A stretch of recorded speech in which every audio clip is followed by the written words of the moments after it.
My friends, this is Dr. B, the best doctor in medicine. 30 plus years of experience in clinical medicine.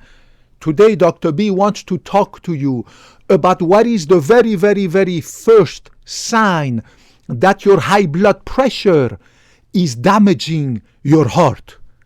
The very first sign that your high blood pressure, even if it is a stage 1, means mild to moderate, is starting to damage your heart, means it's starting to cause you heart disease. All right?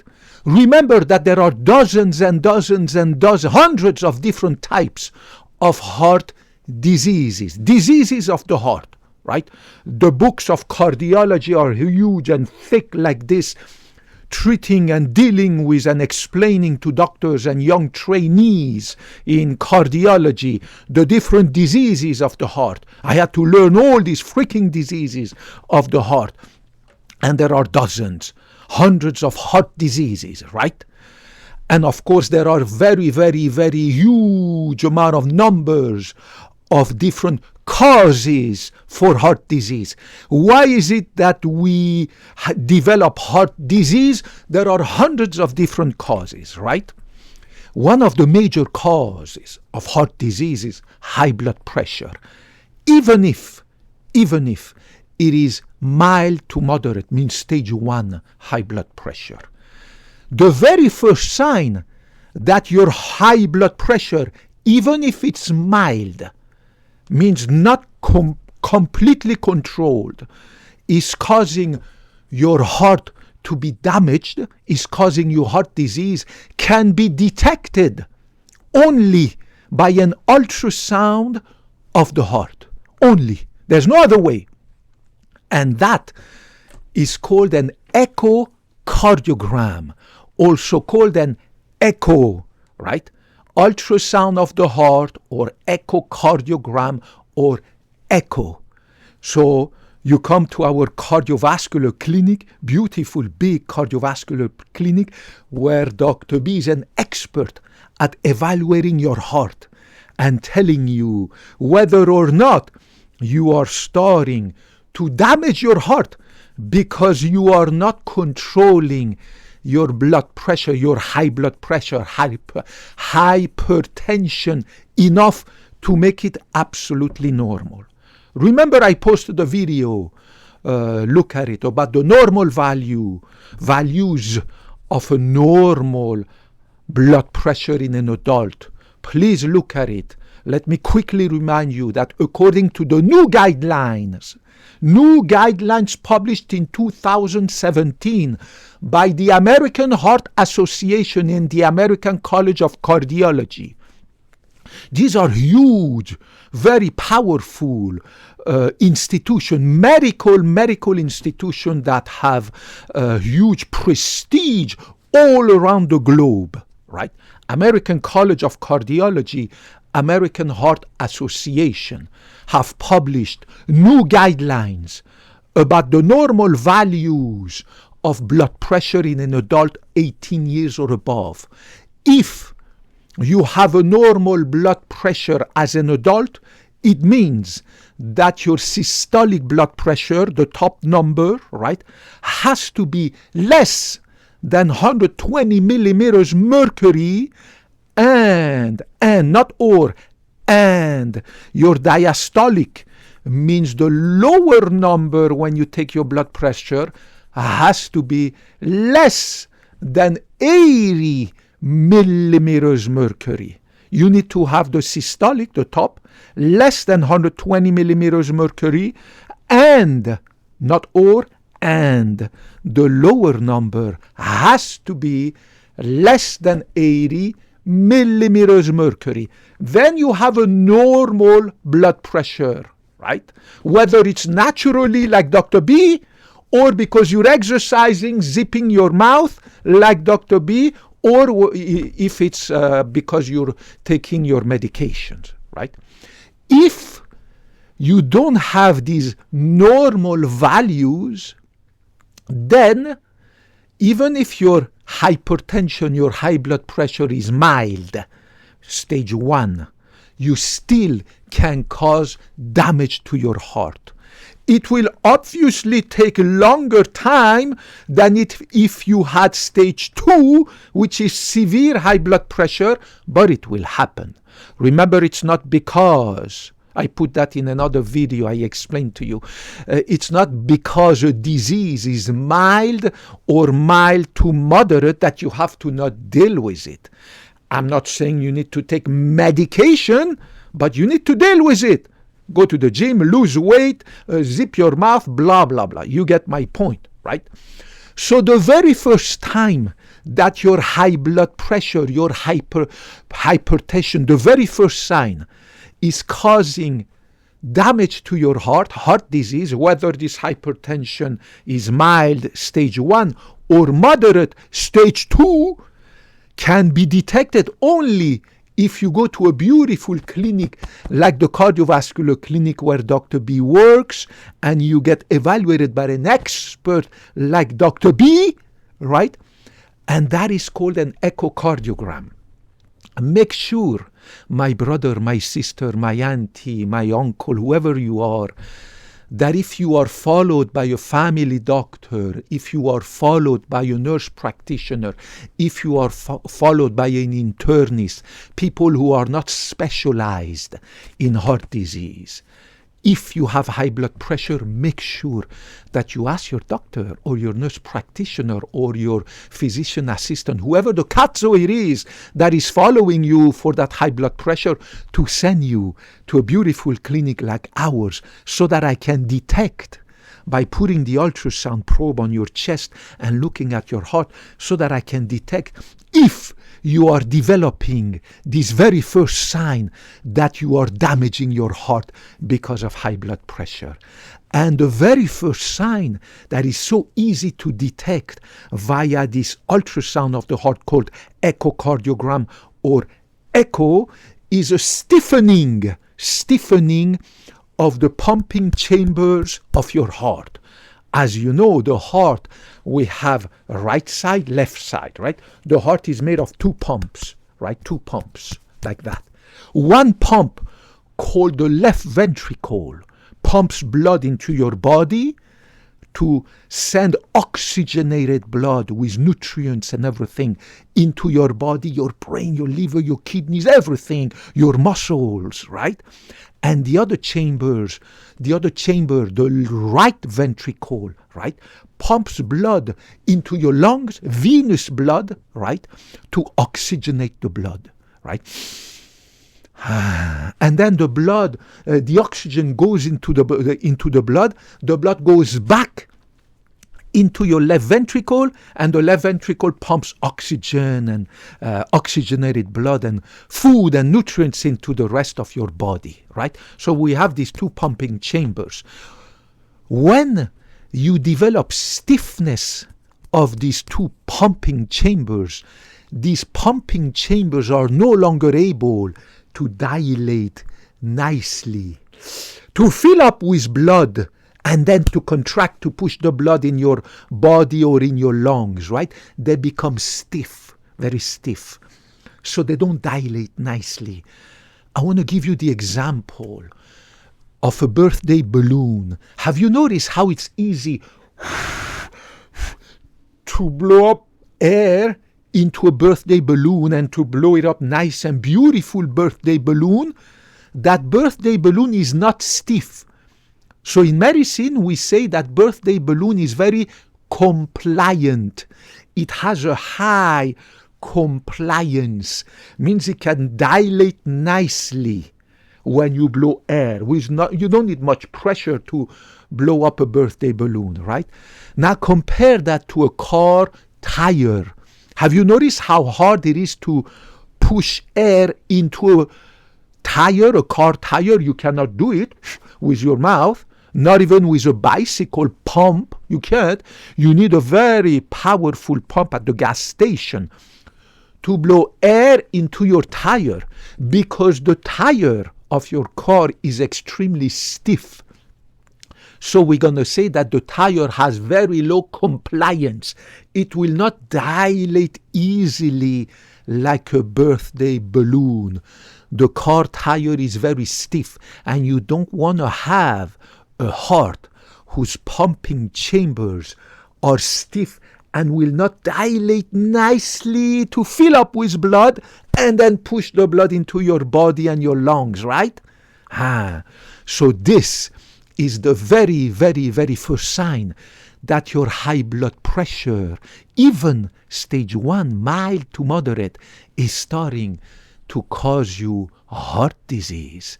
And that's easy to find. Just come to a cardiovascular clinic where expert like Dr. B will evaluate your heart. But you need to ask that to your doctor. You need to remind your doctor to send you at least once a year so that you have regular yearly echocardiogram if you have high blood pressure. And of course, if you have diabetes at the same time, or if you have diabetes, I posted a video about the first sign that your heart is getting damaged in case you have diabetes. Take a look at that video too. So remember, if you have high blood pressure, even if it's mild to moderate stage 1, if you don't take care of that stage 1 high blood pressure and bring it to normal, means the top number less than 120 and the lower number less than 80, you will damage your heart the same way that you will damage your brain, your eyes, your kidneys and everything. It will take longer time than if you had stage 2, which is severe high blood pressure, but it will happen. Remember that it's not because a disease is mild that it cannot cause damage, right? If you have mild high elevation of cholesterol, mild elevation of your triglyceride, mild elevation of your sugar, mild elevation of your hemoglobin A1C, obviously it's better than having a severe elevation, but it is still bad and it needs to be addressed. And I'm not saying you need to have medication. You can treat it naturally, right? But you need to address it and not let it go and say, well, my doctor said that it's just mild elevation of my high blood pressure. It's okay for now. I don't need no medication, or I don't need to increase the dosage, or I don't need a second medication, blah, blah, blah. No, it's not. My cousin a few weeks ago in New York got back to me and told me that his doctor said it's okay with one medication. His numbers were in the mild elevation, mild stage 1, mild to moderate stage 1, despite having one medicine. He was still not being able to control completely and make it normal, his blood pressure. And I was stunned because his doctor told him, it's okay, let's wait, let's keep going. No, it's not okay. You either need to really put a second medication or increase the dosage of the first medication, or tell the patients that you need to hit the gym like Dr. B 2 hours a day and zip your mouth like Dr. B 2 hours a day and lose a lot of your fat, right? But you cannot just tell the patient, oh, it's okay, don't worry, it is mildly elevated, just let's keep going like that. No, it's not okay, because even mild diabetes, mild high blood pressure, mild high cholesterol, mildly elevated hemoglobin A1C, mildly elevated triglyceride, mildly elevated liver function test can do severe damage to your body, but it will take longer, but you still, by the time you retire, you'll have heart failure. Remember that this stiffness, right, loss of compliance means the pumping chambers are no longer nicely compliant, right? You lose this compliance, right? They don't dilate and push the blood into your body. No, they're now like a tire, stiff. And that's the preceding sign that you are developing heart failure. So if you don't deal with it, you're going to develop heart failure by the time you retire. By the time you have a lot of money in the bank and that you're 60, 65, 70, you're going to have heart failure. And you're going to be among the 30% of Americans who have a lot of money in the bank, but they don't enjoy retirement because they are too sick. Do you want to be like that? Of course not. You want to retire with a lot of money in the bank, means talk to your financial advisor. I'm not a financial advisor, but you want to retire healthy, means talk to Dr. B and listen to Dr. B, watch my videos. Then you will retire with a lot of money, and at the same time you will retire healthy, right? That's what you need to do. So remember, if you have mild headache, mild tummy ache, mild joint ache, mild fever, mild high blood pressure, mild diabetes, pre-diabetes, mild elevation of your cholesterol, blah, blah, blah, you need to address it. You need to bring that shit to normal. Otherwise, as I said, you're going to wind up after many years, a few too many years, depending on how elevated everything is, you will wind up in the 30% of Americans who have a lot of money in the bank but cannot enjoy retirement because they are constantly sick, heart failure, kidney failure, stroke, dementia. I mean, it's a disaster what high blood pressure and diabetes can cause to your heart, your brain, your kidneys, even if it's mild, right? Remember, diabetes and high blood pressure are the two diseases that we call invisible killers. They are the two invisible killers from within. They kill you slowly but surely, but they are invisible. You don't know that your sugar is elevated mildly, that your hemoglobin A1C is elevated mildly, and your doctor says it's okay, who cares, it's not severe, blah, blah, blah, I don't want to give you too many side effects, blah, blah, blah. Same thing for your high blood pressure. You don't even know you have high blood pressure. You're okay, oh, it's okay, it's mild, blah, blah, blah, right? And then it's going to kill you, even though slowly but surely. You're going to develop organ damage. So remember, you need to be in charge of your own health care. Do not allow the nurse practitioner, the internist, the family doctor, the physician assistant, whoever it is, to tell you that it's okay to walk around with a mildly elevated sugar, mildly elevated cholesterol, mildly elevated liver function test, mild headache, mild tummy ache, mild this, mild that, mildly elevated high blood pressure, mildly elevated this. No. Two invisible silent killer, right? Obviously, you need to get in charge. You need to become your own healthcare advocate. And if your doctor doesn't care, says it's okay because blah, blah, blah, blah, blah, blah, change your doctor. You have the right to change your care team if they don't care and don't listen to you. And you have the duty and obligation to do so to your family. Your family, they want to see you around for many years, God willing, to come, right? That's right. So make sure that if your doctor is like 90% of this doctor, a doctor who rushes you, who doesn't listen to you, who doesn't explain to you, make sure that you change your doctor. Remember that doctors nowadays are different than what they used to be, right? Or like doctors in Europe, where I come from. Doctors here in America are now into business, the business of medicine, to make a ton of money so that they can pay for their villa in Mexico, their villa in Spain, their Lamborghini, their Ferrari, their vacation 3 times per year to the Bahamas, blah, blah, blah, right? They have to maintain their huge lifestyle, right? In addition, they have to pay the receptionists, the nurses, the rent that is going up, huge overhead. So they need to make a lot of money by seeing every day a ton of patients. So they're going to rush in and out, right?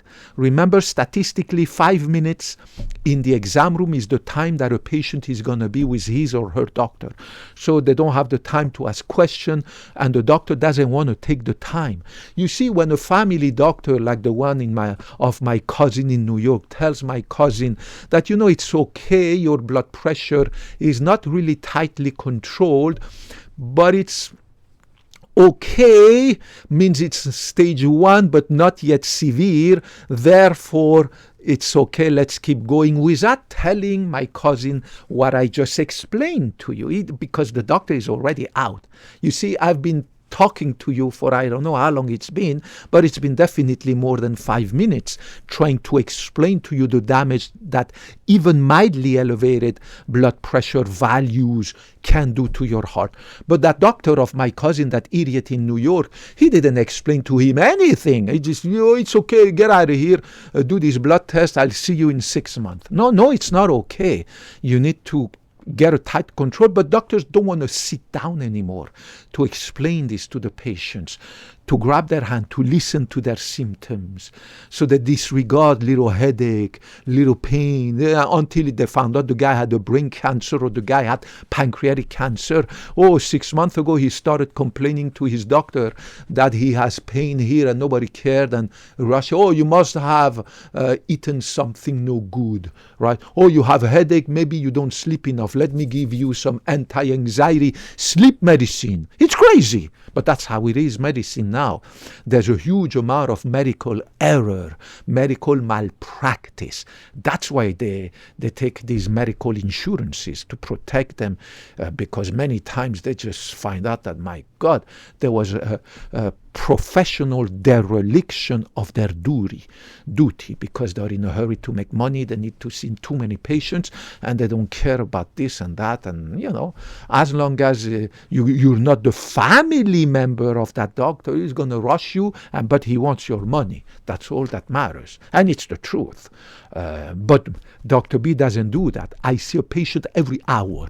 When I check their heart at our cardiovascular clinic, I bring the patient, I close the door, I sit down in front of my patient just like I talk to you.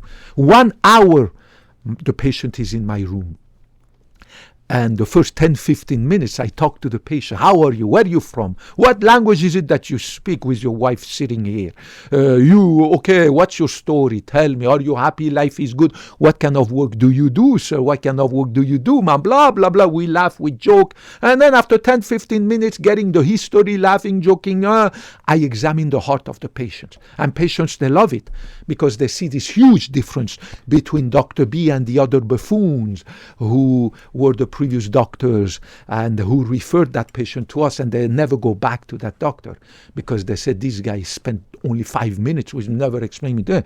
And I tell them, you have the right to change, the same way I changed my dentist. Twice those idiots before that I had as dentist, just no good. I just quickly get out of here, moves to the other room to see another patient, to do the teeth of the other guy. Doesn't explain to me anything, doesn't explain to me what's wrong with my x-ray. Why do you think I need a root canal? Why do you think this and that? Doesn't give a cazzo. I changed. And now my third dentist is a good one. God willing, he will never retire so that I can have it for the rest of my life. But anyways, you get my point. Doctors don't take the time to explain to this that if you keep that blood pressure even at mildly elevated value, over time you will damage your heart. You need to hit the gym, you need to lose weight, you need to zip your mouth, or I will have to give you a second medication. But me as a doctor, I cannot let you be like that. I cannot, sir, leave you with mildly elevated values for your diabetes, mildly elevated values for your blood pressure, blah blah, because of this, because of that. But they don't take the time to say that. And and that's it. And later in 20 years, when the patient develops heart failure because the stiffness was not detected, right, by sending the patient to do an echocardiogram in our clinic, the stiffness will, when I say our clinic, I mean a clinic like ours, right? I'm not recruiting anybody, right? A clinic like ours. You get my point. Then the guy develops heart failure, because before developing heart failure, the heart becomes stiff. In this case, in hypertension and diabetes. So if you have both, means mildly elevated values for your blood pressure and mildly elevated values for your hemoglobin A1C, then the damage is going to occur even faster. And you're going to have heart failure by the time you reach your retirement, and you're going to be among these 30% of people in America who are not enjoying retirement. They have a lot of money in the bank, but they cannot enjoy retirement because they are too sick. They have heart failure, kidney failure, strokes, Alzheimer, kidney disease. I mean, it's crazy. And that's how it is. You need to follow Dr. B. You need to listen to Dr. B. Dr. B went into medical school 30 plus years ago and took the Hippocratic Oath because he loves you, because he will always put your interest above mine. That's the Hippocratic Oath. Means you never put your own interest before the interest of people. And I love you. I went to medical school not for the power, the glory, the money. I get enough money at the clinic, I swear to God, more than I need. And my patients, I'm their king. They love me more than any king, right? So I don't need anything from this YouTube channel except helping you, the same way I'm helping the patients at the clinic. I love you. I love medicine. I love science, biology, biochemistry, molecular biology, cellular biology, physics, mathematics, anatomy, physiology, cardiology, radiology, neurology, surgery. Dr. B is an expert in all fields of science, health sciences, for 30 plus years since I graduated from high school with honor. Seriously, long time ago. So, and believe me, I'm never going to retire. So I'm not stressing like 99% of these doctors out there to make money for my retirement. I'm not stressing at all. So I'm here not to make money on freaking YouTube, right? Because I don't give a cazzo, right? I'm here for the value that I bring you, for the help, for helping you. And I do it, I swear to God, without any benefit, right? Remember, I'll never retire. I put a video about why I'll never retire, because medicine is my life. Medicine is my family. Medicine is my wife. Medicine is my girlfriend. Medicine is my son. Medicine is my daughter. I don't have no wife, no kids. Medicine is my wife. Medicine is my kids, right? And I cannot imagine one day retiring, going into a freaking Caribbean island, laying down the whole day under the sun, eating, drinking rum and coconut juice. I'll be bored after a week. This is not for me. My life is medicine, and God willing, I will see you for the next 50 years. That's why I fired long time ago my financial advisor, because the guy was ripping me off. He was no good. I knew he's ripping me off. He's trying to make money from me with freaking investment. I have absolutely no skills in investing money. And I'm so happy I kicked. But I knew he's ripping me off. I got rid of him, because I'm never going to retire. So why do I need a freaking financial advisor? I'm going to keep working for the rest of my life, right? Until I'm 100 years old, I'll be seeing patients. I swear to God. And I live very modestly. I own a small 1-bedroom apartment, nice, beautiful, clean. That's all I need. I don't have no mansions. I drive a Honda Accord, 10 years old, beautiful, nice, clean, very good on gas. I don't need no Ferrari, Lamborghini, Porsche, right? I don't need a villa in Mexico. I don't need a freaking villa in Europe, where I came from many years ago, right? I don't need no car. I don't need a freaking condo in Miami, Florida, or in Key West, Florida.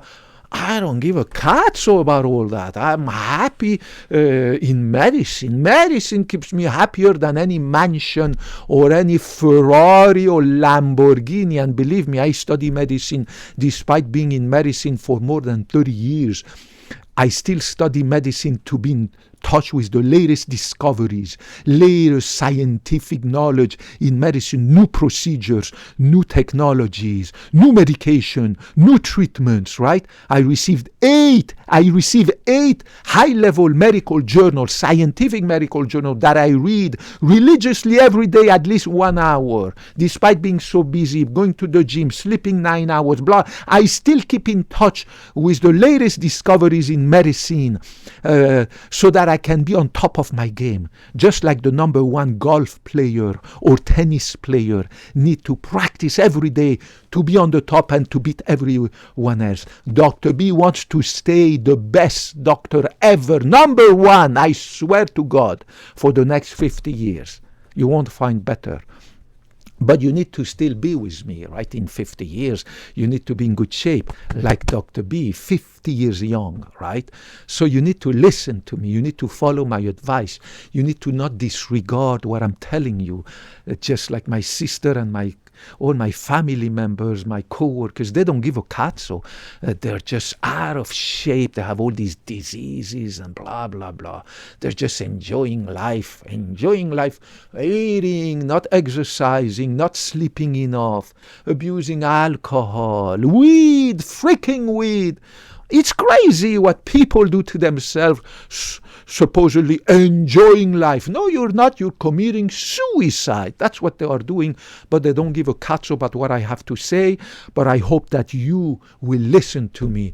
You will age gracefully like me so that we can be together in 50 years, and I swear to God, you will, if you want to retire, good for you, even though I will not, but if you want to retire, we will be still together until we age 100 years and we die peacefully in our sleep, in our bed, God willing.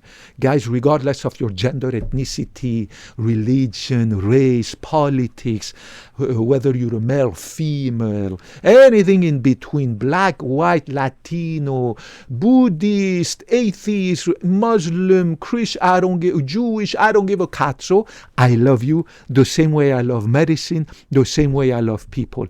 Get back to me, put your comments, your questions, any cazzo you want to ask. I will get back to you. I promise it might take time, but I will.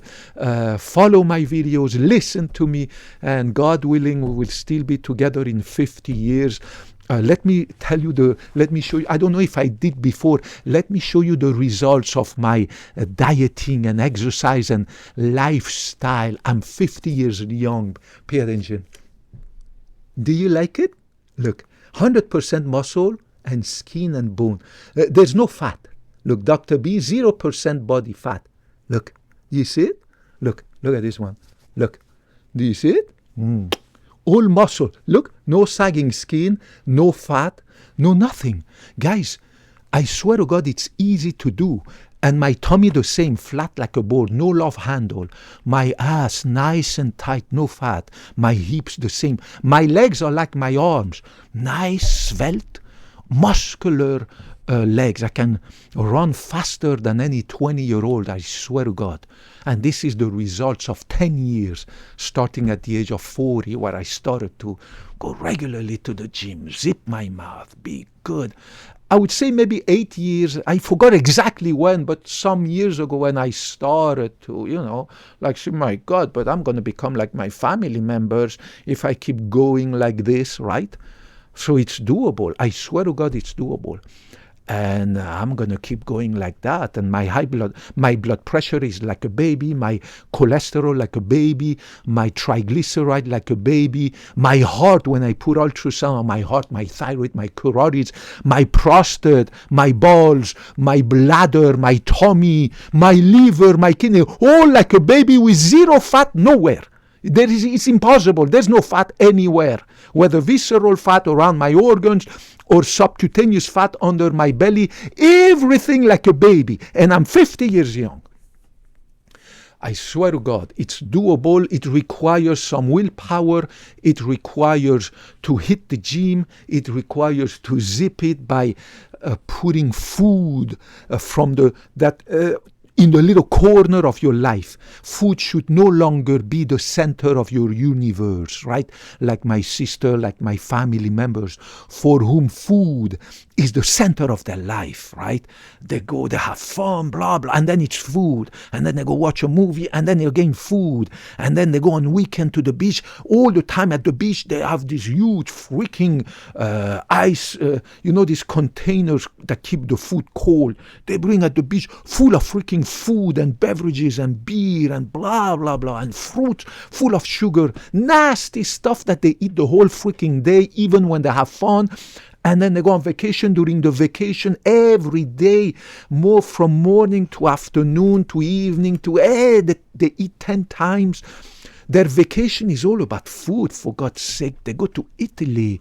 They don't care about learning the language, the culture. They care only about taking stupid selfies in front of these monuments that they don't even understand the culture. I lived in Italy for 4 years, before I came to the US and after I went to Spain. They don't care about the culture, the language. All they care is taking stupid selfies, sending them to all the family members, and the food. Right? And next year they go to Spain. They don't understand the culture, the language of Spain. All they care about is taking picture and video. Oh, look at this freaking monument. Oh, look at the other freaking monument. And then all the food. From the morning to the night when they sleep, they're constantly eating. That's why they are out of shape. Overweight, obese, high blood pressure, diabetes. They don't care. They really don't care until they will get the heart attack, the stroke, the kidney failure, the heart failure, the cancer. Because, it's crazy what people do to themselves for this pleasure of food. Anyways, guys, I love you. Please put your comment and we will get back to you. And anything you want to ask, any questions you have, any comments, I love you. And hopefully we talk to each other in the next video. Bye-bye.